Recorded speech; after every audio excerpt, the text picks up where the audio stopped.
Dunkirk. 1940 সালের মে মাসে Germany ফ্রান্সে অগ্রসর হয়, ডানকার্কের সৈকতে মিত্রবাহিনীর সৈন্যদের আটকে দেয়।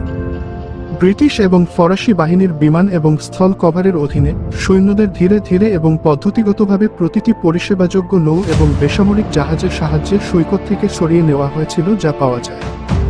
এই বীরত্বপূর্ণ অভিযানের শেষে 3,30,000 ফরাসি, ব্রিটিশ, বেলজিয়ান ও ডাচ সৈন্যকে নিরাপদে সরিয়ে নেওয়া হয়।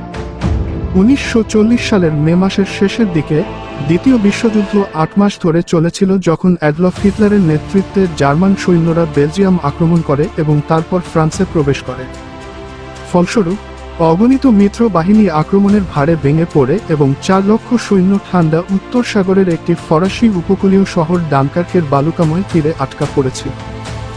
জার্মান লুফটওয়াফ নিরলসভাবে সমুদ্র সৈকতে বোমাবর্ষণ করে, মিত্রবাহিনীর সৈন্যদের কোণঠাসা করে।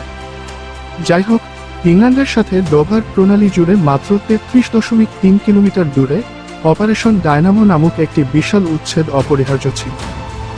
এই প্রক্রিয়ায় আটকে পড়া সৈন্যদের সরিয়ে নেওয়ার জন্য শত শত নৌ ও বেসামরিক জাহাজ জড়িত ছিল।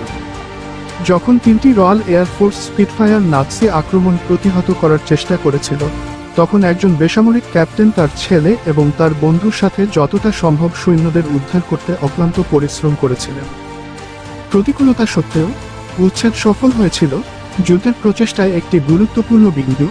এই অপারেশনটি মিরাকল অফ ডানকার্ক হিসাবে ইতিহাস তৈরি করেছিল। একসাথে 3টি ভিন্ন গল্প বলা, একটি আকাশ থেকে, একটি স্থল থেকে, একটি সমুদ্র থেকে। এই মুভিটি দ্বিতীয় বিশ্বযুদ্ধের সময় ডানকার্কের সমুদ্র সৈকত থেকে 3 লক্ষ এরও বেশি সৈন্যদের চিত্তাকর্ষক স্থানান্তর দেখায়, একটি আকর্ষণীয়, তীব্র চলচ্চিত্র যা আপনাকে আপনার আসনের প্রান্তে রাখে। ডানকার্ক আশ্চর্যজনক প্রভাব, সিনেমাটোগ্রাফি এবং শব্দে পরিপূর্ণ।